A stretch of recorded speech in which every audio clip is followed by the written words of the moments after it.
All right, everyone. Welcome back to the community conversation and our leadership series. So, past few weeks, we've been doing these leadership, podcasts or talks. And I've kind of shared a little bit of my journey and things that we're doing at Prototype recently.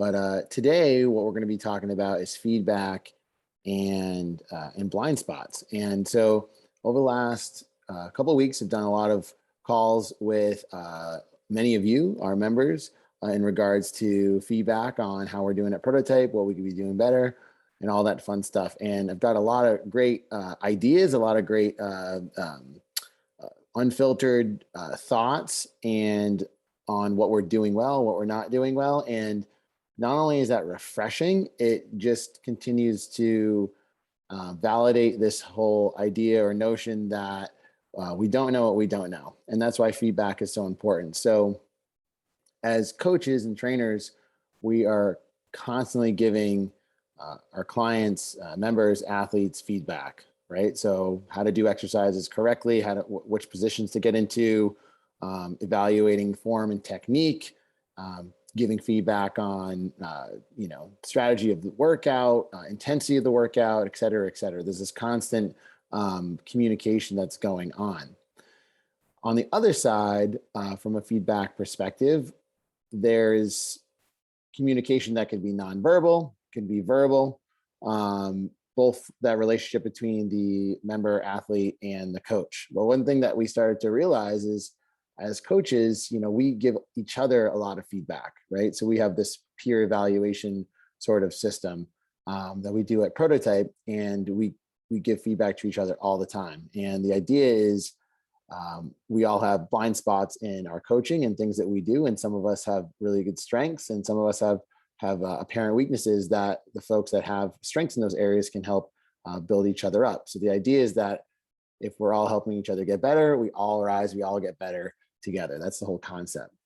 The thing that I mentioned is that us as coaches, we see things from the lens of coaching and how to make people better, how to build better relationships.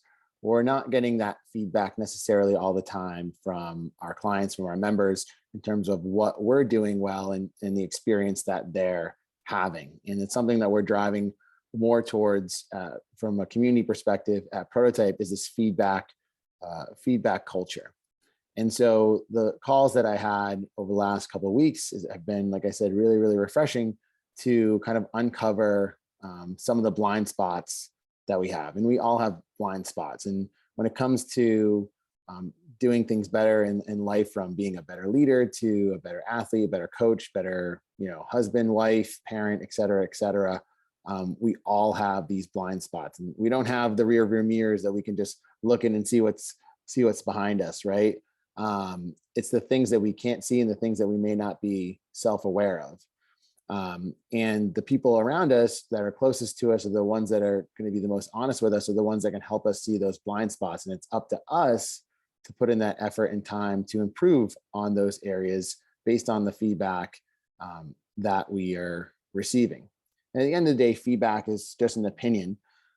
But if that opinion is apparent and vocalized enough and from a bunch of different people, it gets us thinking, is that actually true? Is that something that I need to improve on, something that I need to address?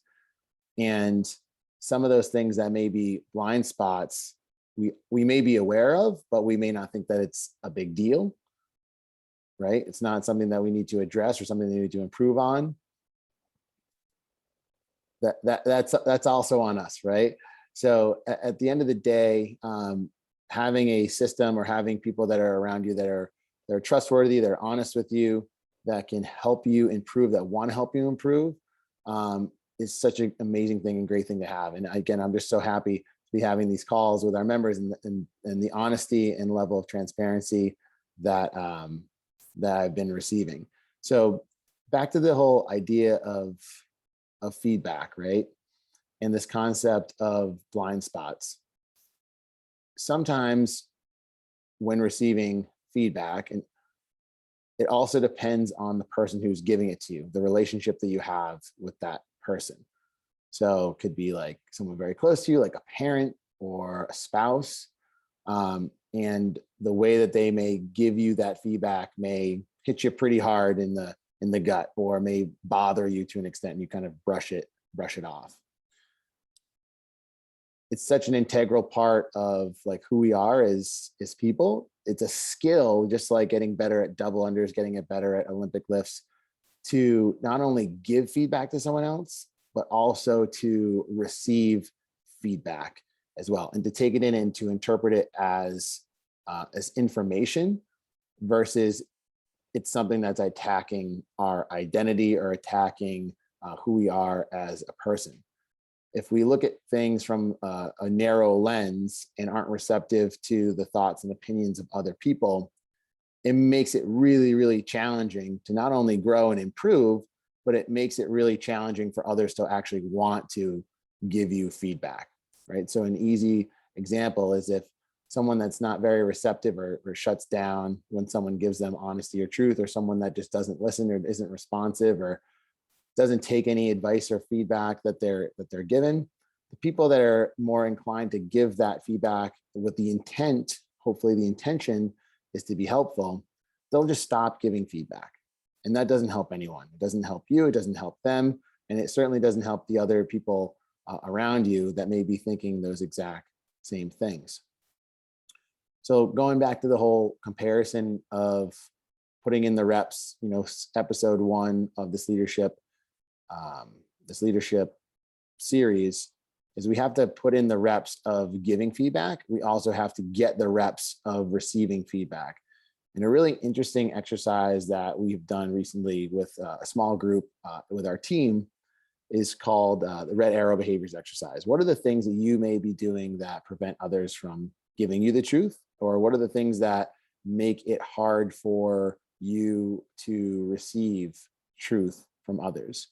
And it's essentially a self-awareness exercise. In episode 2 of the leadership series, we really talked about this whole idea of awareness. We have to be aware of what we are doing. And there's this level of self-awareness that we have that we know that we're doing, right? The behaviors that you may do on a regular basis. That could be being passive aggressive to someone else. That could be something that you just naturally do and you're aware that you do it, but it's just something that you do because you can't control it, right? We can control it, but it takes practice, right? But also this whole concept of lack of awareness, and the people that are around you that can be the most honest with you can help you see or uncover some other layers of awareness that you may be unaware of, right? And bringing things to light. And that's where kind of the whole feedback system comes in. So an easy example is, let's say you come to Prototype and we're starting to help you, coach you, and you've been doing squats a certain way for your entire life. Maybe you had a coach that said, hey, don't squat below parallel because it's bad for your knees. And so you learned that squatting above parallel was the right thing to do. So your entire life, you've been doing these quarter squats. And then you come to Prototype and we say, hey, listen, like squatting full depth and below parallel is not only good for your knees, but it's going to utilize all the musculature of your lower body. Work in full depth and range of motion is an important thing to do, especially in life in general. We don't train in partial range of motions, and we don't live in partial range of motions all the time. So that level of awareness, you were aware in the beginning, this is how we're supposed to do. I'm supposed to do something. I'm doing it right. Gotten some feedback and doing things a little bit differently. It's up to you to take that feedback in and to do something with it. And then that kind of brings this notion of coachability, right? So coachability is like this balance between like humility and confidence, how you can take and receive feedback and then put that into action. That's something that we look at all the time as coaches when training folks, is the level of someone's coachability. Are they going to listen to things that I say? Are they going to listen to the advice or feedback that I give them? Or are they just going to keep doing the things that they want to do, doing things their way, and not really being open-minded or open to some of the thoughts from others? So again, we all have these blind spots. We all have some level of lack of self-awareness that we can improve on. We all have things that we can improve on to get better and be better people. but it takes time. It takes the reps. It takes the level of, it takes people around you giving you that feedback. It takes a collective group, a safe group, people to kind of be around that you can feel confident and you can also trust in to have your best interest in mind. So, in this leadership series, something to think about if you are a manager or a leader in an organization, or just a leader in a community, or a parent, or just any level of leadership. And you can put that to any context that you'd like, is that if you want to be better, if you want to improve, and there's areas for you to improve, we talked about in episode 2, awareness first, right? You need to be self-aware of the things that you're doing that's preventing others from giving you truth, or the things that you're doing that may be impacting others. But we also have to be a little bit more receptive to feedback. And again, it's a skill. It's something that requires practice. It requires reps, like we talked about in episode 1. So with that being said, in today's leadership series, something to think about, something to think on a little bit, is like, who are the people in your life that you trust the most to give you the most honest truth? And when they do, or if you ask for it, or if you don't ask for it, when was the last time you've asked for it? And if it's something you haven't asked for, can you start doing that in a more routine basis? But also start to think about how you react, or what you do when getting feedback from others that are close in your life. And that can start to bring out some other levels of awareness that you may not be cognizant of. So anyway, this was episode 3 of our leadership series. Hopefully this starts getting some things stirring in your mind. If you have any questions, please don't ever hesitate to reach out to me, Mike Collette. You can give me or shoot me an email at mike@prototypetraining.com. Happy to talk through anything. If you are struggling with anything, if you have more questions on leadership, please do not hesitate to reach out. And I appreciate you all listening, and have a great rest of your day.